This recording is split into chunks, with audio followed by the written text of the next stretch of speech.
My wife cheated on me with her boss, stole $250, $0 from our joint account, and now she's trying to claim half of my family's $1 million estate in court.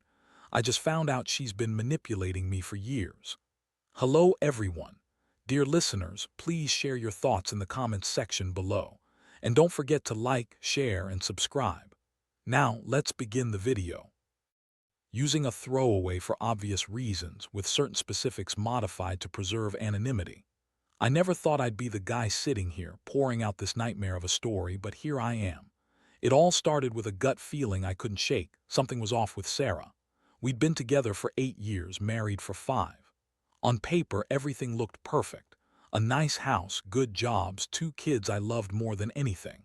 But beneath that surface, I started noticing little things. She was more irritable than usual, snapping at me over nothing, canceling plans last minute, and spending a lot more time on her phone. She'd go out for a quick coffee and come back smelling of perfume I didn't recognize. Small things, but enough to make me suspicious. One night I decided to check her phone. I know that's shady, but I was desperate and honestly felt like I was losing my mind. I unlocked her device. She'd left it on the kitchen table and found texts from her boss, Mark. The messages started innocently enough, but then they took a turn. Flirty messages, jokes about spicing things up, and even references to sneaking away together. My stomach dropped. I read through the conversation, feeling like I'd been punched in the gut. Sarah was cheating on me. With her boss. And it wasn't just a one-time thing, they'd been messaging for months. I kept reading, my hands trembling. There were plans to meet up after hours, even a few trips she'd taken for business that I'd never been told about. I found receipts for hotel stays and even a hotel key card confirmation. That was the moment I knew I couldn't pretend anymore. This wasn't some innocent flirtation. This was full-blown betrayal. I felt anger, betrayal, heartbreak. Everything hit me at once. I wanted to scream, to shake her, to make her admit it, but I knew I had to play it smart. I couldn't just blow up without knowing the full story. The next morning I confronted her. I sat her down in the living room, my heart pounding so loud I thought she could hear it. I handed her the phone with the evidence. Her face twisted into a bitchy smirk as she looked at the screenshots. "Oh, come on, Jack," she said, rolling her eyes. "You're overreacting. It's just some stupid joking around. Mark and I are just friends, nothing serious." She dismissed it, trying to make me feel like I was crazy for even suspecting her. But I wasn't stupid. I knew better. I saw the way she avoided eye contact, the way her hands trembled slightly. She was lying. I could see through her bullshit. Her reaction only fueled my anger. She had the nerve to call me paranoid, to pretend it was all a misunderstanding. Meanwhile, she was out there screwing her boss and stealing money from our joint account, $250, zero gone in a matter of months. I found out she'd been draining our savings, funneling it into secret accounts, all while pretending everything was fine. That was the moment I realized I'd been manipulated for years. Sarah had played me like a fool, convincing me she was the perfect wife, all the while plotting her next move. I felt like I'd been hit by a freight train, trying to process the depth of her deception. I sat there, staring at her, feeling my world collapsing around me. The betrayal wasn't just emotional. It was financial, personal, and deeply humiliating. I'd trusted her with everything. Our future, our kids, my own heart. And she'd used that trust to feed her lies. I knew I had a lot to think about, and I didn't know where to start. All I knew was that I couldn't keep living like this, not with her lying and scheming behind my back. I needed a plan, and fast. But first, I had to get through the shock of it all. After I confronted Sarah that morning, the air in the room felt thick and suffocating. She sat there, smirking like she thought she was untouchable, like she could just lie her way out of it. But I wasn't going to let her. I told her I knew everything, about the affair, the money, the lies. Her eyes flashed with anger and she snapped back, accusing me of paranoia and saying I was overreacting. "You always think the worst," she said, crossing her arms. "You're just insecure because I work hard and I deserve some fun too. Mark's just a friend, Jack. Honestly, you're making a mountain out of a molehill." That's when I saw her true colors, bitchy, manipulative, and completely self-absorbed. She lied so easily, like breathing. I could see she thought she was winning, that I'd back down, that her tears and false apologies would make me forget everything. But I wasn't that naive anymore. I knew her game. I knew she'd been lying to me for years, hiding her secret life behind fake smiles and empty promises. Over the next few days, I started digging deeper. I hired a private investigator, something I never thought I'd do, but I was desperate for answers. Turns out I was right. Sarah had been meeting up with Mark regularly, sometimes even skipping work, and they were more than just boss and employee. The pie brought back proof, photos, hotel receipts, text logs. It was worse than I imagined. She'd been sleeping with him probably for months, maybe longer. And not just that, she'd been siphoning money from our joint account, a total of $250, $0 gone in the blink of an eye. That kind of betrayal changes everything. I was furious, not just at her, but at myself for ever trusting her. I felt like a fool, a sucker who believed the woman he loved was faithful and honest. The betrayal cut so deep I couldn't even find words for it. I kept thinking about the years I'd spent working hard to build a life, only to see it all unravel because of her greed and lies. I was angry, yes, but also hurt. Deeply hurt that she'd used me, manipulated me, and now was trying to claim half of my family's estate in court, as if she deserved anything after what she did. That realization hit me hard. She was trying to take what she hadn't earned, what she didn't deserve. I learned she'd been planning this for a long time, playing the victim whenever she was caught in her lies, shifting blame onto me, trying to make me the bad guy. But I saw through her now. I saw her for what she was, a selfish, conniving woman who thought she could get away with everything. I knew I had to do something, but I wasn't sure what yet. All I knew was that I couldn't just sit back and let her walk away with my money, my life, and my dignity. I had to fight back, hard. The emotional toll was brutal. There was a moment I just sat alone, staring at the wall, feeling numb. I felt betrayed, angry, and hopeless all at once. I kept replaying the moments I missed, signs I ignored, little red flags that I brushed aside because I loved her. Now I saw everything clearly. She'd been lying to me for so long, manipulating me, using her charm to cover her tracks. I felt like I'd been living in a nightmare I couldn't wake up from. But amid all that chaos, I also realized something else. I wasn't going to let her destroy me. I was going to fight for what was mine, for my reputation, for my future. I started making plans, consulting lawyers, gathering evidence, figuring out how to protect my assets and keep her from taking more than she already had. It was time to take control. I couldn't undo the damage she'd done, but I could at least prevent her from winning. I was done being the naive husband. From now on, I was going to be the guy who fights back, no matter how much it hurts. Over the next few weeks, I threw myself into action. I met with a lawyer who specialized in divorce and asset protection. The more I learned, the angrier I got. Sarah was trying to claim half of my family's estate, an estate worth nearly $1 million, based on some half-baked argument that she deserved a fair share because we were married. But she had no idea about the real details, how much was inherited, how much was tied up in trusts, or the fact that she had zero claim to that money if I could prove she'd been unfaithful and stealing from us. The lawyer explained that under the law, her chances of winning anything from the estate were slim, especially given her behavior. But what she was really after was the cash she'd stolen. 250. I had bank statements, wire transfer records, and even some hidden accounts she'd set up without my knowledge. I was furious. How could she have been so calculating? How could she have lied for so long, manipulating everyone around her? I also started documenting everything. Her lies, her calls with Mark, the secret bank accounts, the hotel receipts. I knew I had to be meticulous if I wanted to take her down legally. Meanwhile, I kept my emotions in check mostly. But sometimes I'd get so angry I'd punch walls or scream into my pillow. I felt like I was losing my mind. How could the woman I loved turn out to be this manipulative, money-hungry cheat? It was a betrayal so deep I wondered if I'd ever be able to trust anyone again. One day, I found out she'd been lying about her whereabouts again. She told me she was at work, but I tracked her phone and saw she was with Mark at a hotel downtown. That was the final straw. I realized I had enough evidence to take her to court for both the affair and the financial theft. I reached out to my lawyer that night, told him to prepare the paperwork.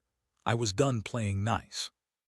If she thought she could walk away with my money and then try to claim part of my family's estate, she had another thing coming. The betrayal stung more than I could describe. I trusted her with everything, my heart, my money, my life. And she'd used that trust to cheat, steal, and manipulate. I started feeling like I didn't even know who she was anymore. She'd always been a bit bitchy, demanding, and manipulative, but I thought that was just her personality. Now I saw it was something darker, something calculated. She was a liar and a thief, plain and simple. I also discovered she'd been spreading lies about me to the family, trying to turn everyone against me. She told her sister I was abusive, that I was an unfaithful husband, even that I'd hit her, lies designed to paint me as the bad guy so she could win sympathy and get her way.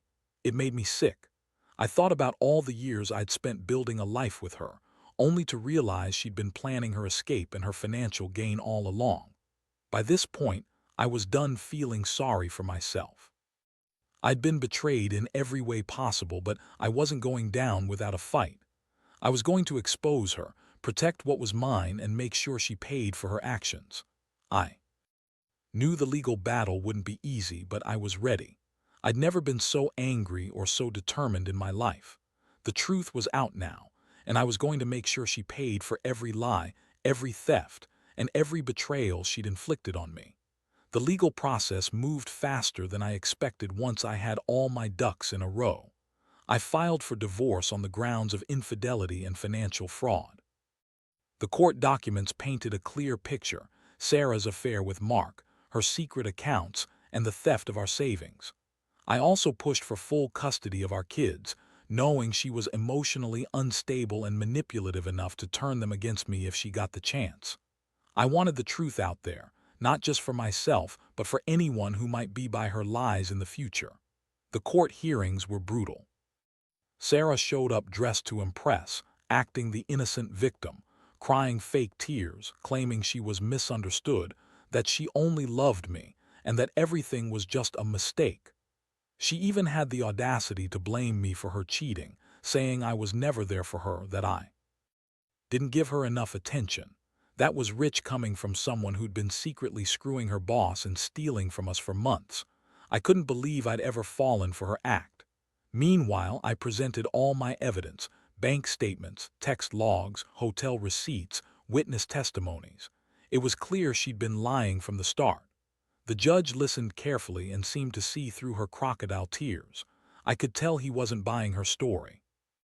When it was my turn, I laid everything out: how she'd manipulated me, how she'd stolen our money, how she'd been lying about her whereabouts. I could see her face flush with anger and frustration when I spoke, but I didn't care. I was finally telling the truth, and that felt better than anything else. The most shocking moment came when the court ordered her to pay back the stolen $250, $0. She tried to argue she deserved half of the estate because we were married, but the judge wasn't having it. I think she realized she was losing everything: her house, her money, her future. Her bitchy attitude turned into outright rage. She screamed at the judge, at me, trying to manipulate her way out of it, but I'd already documented everything. I knew she was done. The court also awarded full custody of the kids to me, citing her manipulative tendencies and evidence of her affair. It was a huge relief, honestly. I wanted to protect my children from her toxic influence. I felt a mixture of relief and anger: relief that I was finally free from her, and anger that she'd hurt me and our family so badly. I'd poured myself into that marriage, only to get back betrayal and lies. It was a brutal lesson about trusting the wrong person. After the court session, I sat in my car outside the courthouse, exhausted but relieved. I felt like I'd been through hell and back. I knew I'd have to rebuild everything: my finances, my trust, my life. But at least now I had clarity. Sarah was out of my life for good, and I was determined to move on. I knew I'd never forget what she did, but I also knew I couldn't let her destroy me. The betrayal had been deep, yes, but I was still standing, stronger than I thought I could be.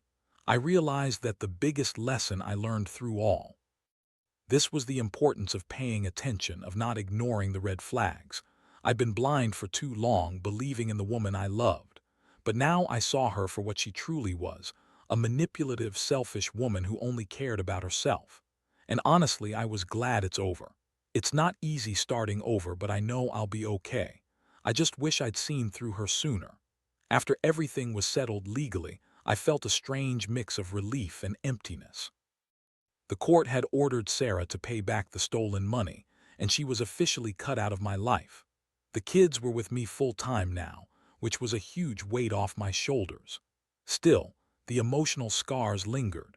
I kept replaying all the signs I ignored, all the times I brushed off her bitchy attitude or her sudden mood swings, thinking she just had a stressful job or was under pressure.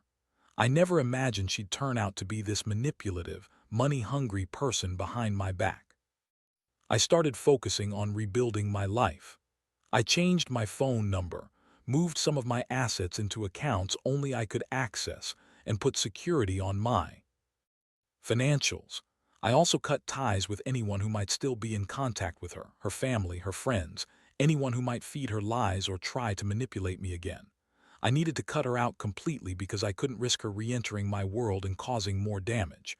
But it wasn't just about the money or the legal battle. The emotional toll was the hardest part. I felt betrayed, humiliated, and angry at myself for not seeing the signs sooner. How could I have been so blind? I'd given her everything, my love, my trust, my savings, and she'd thrown it all away. Honestly, I felt like I was mourning the loss of the woman I thought I knew. It was a grieving process I hadn't prepared for. In the weeks that followed, I started therapy. I needed help sorting through the mess inside my head. Talking to someone who could listen without judgment helped me process my feelings, rage, sadness, confusion. I realized I'd been holding onto hope for too long, hoping she'd change or come back to her senses. But deep down, I knew she was gone and I had to accept that. It was a hard pill to swallow, but I knew it was necessary to move on. I also reached out to a few close friends and family members who'd been there for me. Their support made a huge difference. They reminded me of my worth and helped me see that I deserved better than someone who lied and cheated on me. Slowly but surely, I started to rebuild my confidence. I focused on my kids, my work, and myself. I started dating again, cautiously, but I refused to let this ruin my ability to trust anyone again completely. Most importantly, I learned that betrayal can come from the people you trust the most. That lesson stings, but it also made me more cautious. I'll never ignore red flags again, and I'll never let someone manipulate me like that again. I've realized that I'm stronger than I thought, more resilient. I'll never forget what happened, but I won't let it define me. It's a chapter in my life I want to close, and I'm determined to move forward better and wiser. Looking back, I wish I could tell my past self to trust my instincts more, to listen to that little voice warning me something was wrong. But I also know that sometimes you only see the truth when everything falls apart. Now I'm just grateful to be free from her lies and manipulation. The road ahead is uncertain, but at least I know I'm finally on my own terms. Now that everything's settled, I spend most of my days just trying to rebuild what was broken. The house feels emptier without her bitchy comments and manipulative smirks. The kids are doing better. They're resilient, thank God. I've learned to cherish the simple things, quiet mornings with them, watching them laugh, helping them with homework. It's not the life I envisioned, but it's the life I'm making for myself and for them. Looking back, I realize how much I was blind to her true nature. I see now that her charm was just a mask, hiding the selfish, manipulative woman underneath. I trusted her with everything, and she used that trust against me. The betrayal hurt like hell, but it also opened my eyes. I won't be that naive again. I've learned to listen to my instincts, to recognize red flags early, and to value myself enough not to tolerate lies and cheating. The biggest lesson I've taken away is that no amount of love or effort can fix someone who refuses to be honest. If someone is manipulative and greedy, no amount of pleading or forgiving will change that. I should have seen her true colors sooner, but I was blinded by my love. Now I know better. I know that protecting myself and my children is the most important thing. I also understand that revenge isn't about hurting her, at least not anymore. It's about reclaiming my dignity, my peace of mind, and my future. I've moved on emotionally, even if the scars remain. I've learned to forgive myself for trusting her too much, for ignoring the signs, for not seeing the truth sooner. Forgiveness is a process, and I'm still working through it, but I'm getting there. Finally, I want anyone reading this to know that betrayal cuts deep, but it doesn't have to define you.